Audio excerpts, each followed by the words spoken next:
Despite his strange clothes, despite his bugs and honey lunches, despite his inconvenient wilderness location, in today's gospel, John the Baptist has drawn a crowd.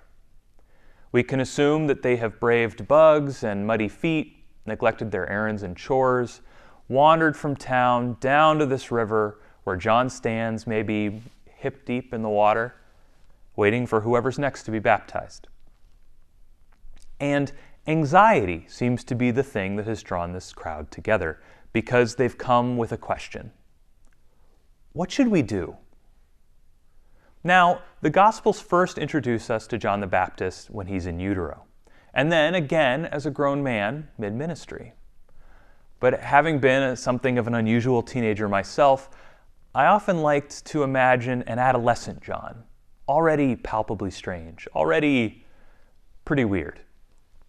No doubt the subject of gossip that I know from experience could not have escaped John's ears in such a small community.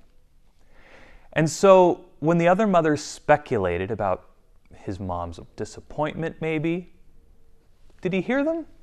Did he feel shame or some kind of defiant resolve? Well, we don't get to know the answers to these questions. But we can assume that people who once wondered, perhaps a little too loudly, what would become of John, now bustled together on a riverbank, clamoring over the few dry patches of earth to ask John this anxious question. What should we do? This question, what should we do, is a question we often ask ourselves, but privately, at the precipice of a momentous decision or in the midst of crisis, late at night in the dark above our pillows. But here in the Gospel of Luke, this question has pulled people together. It has pulled together people who, back up the road in town, probably would not stand shoulder to shoulder with one another, who would certainly not confide their anxiety to one another. It's drawn together the peasant and the tax collector, probably also the secret revolutionary and the soldier, all of them with this same question. What should we do? This whole crowd of people, the respectable and the disreputable, the powerful and the powerless, stand before this strange peripheral baptizer, asking him this vulnerable, anxious question. What should we do?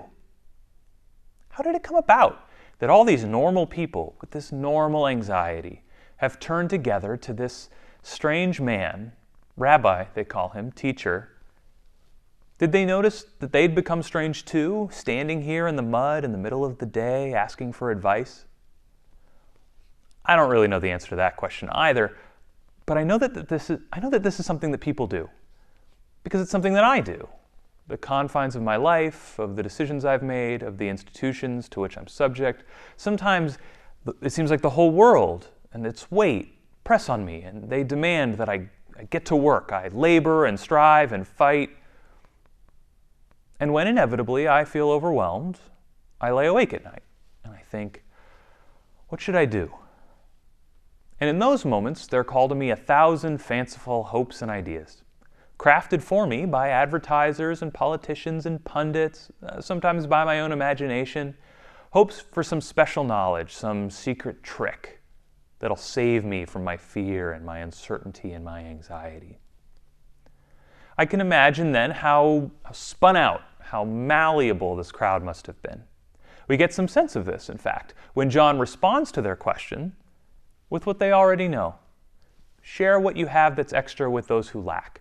Don't take advantage of your position. Don't use your power to manipulate or extort anyone. And still, at this boring, almost just common sense advice, the crowd was ready to lift John up as the anointed one of God, as the Messiah, as the Christ.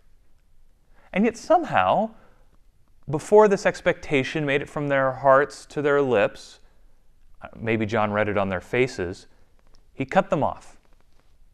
One mightier than I is coming, he said.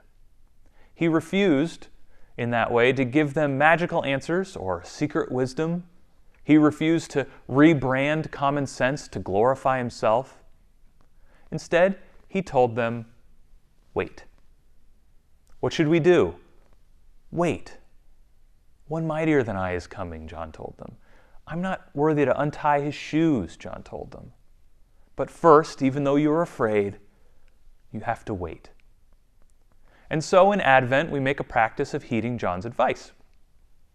We come together in the face of all our anxieties, some of them well justified, some less so. We come together to wait. We wait for God to speak His word into our world, showing us perfectly and finally what we should do.